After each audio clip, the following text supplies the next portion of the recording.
Question 3 from tutorial 4. This is our differential equation, and here we have additional conditions. Y of 0 equals to 1 and y prime of 0 equals to 4. So at a single point x0, we know the value of our solution and we know the derivative. That makes this an initial value problem. Of course, this is linear and homogeneous of the second order, so we proceed as before.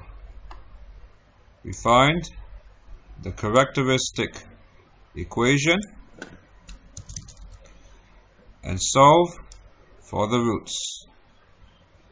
We will factorize, and so the roots are half and minus 3. Both of these two roots are real and they are not equal to each other. So the key theorem tells us we are in case number 1.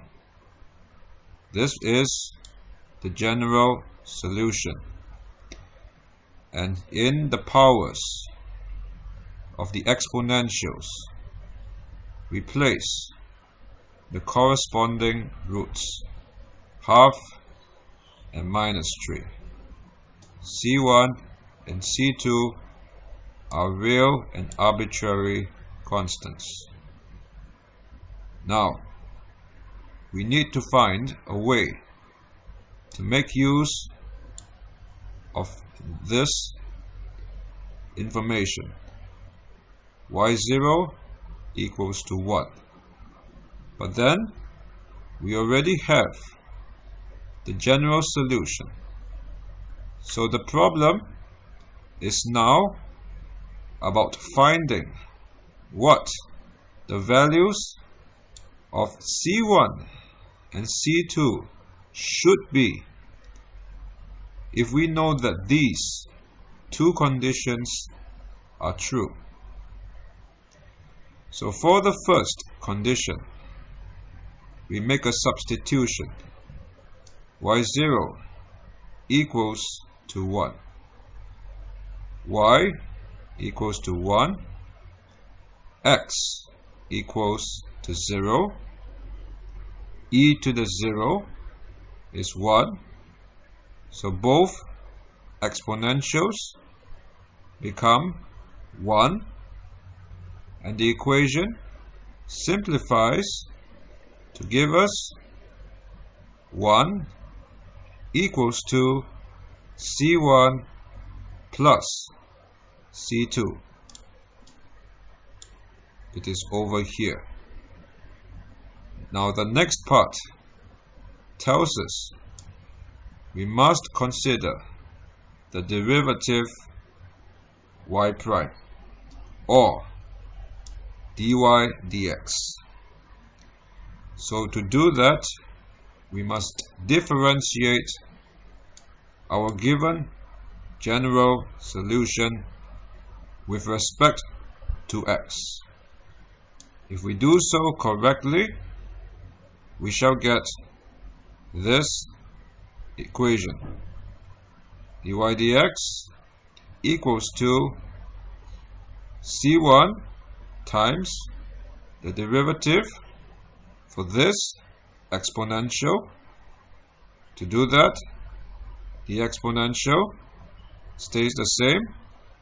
Then we go to the power and differentiate it. That's why we have a half here.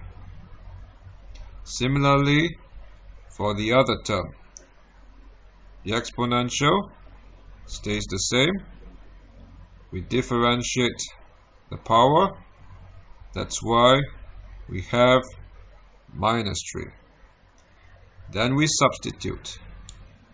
Y prime at 0 is 4.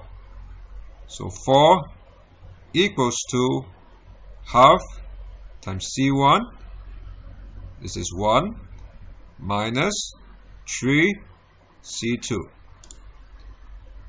So now we have two equations involving C1 and C2.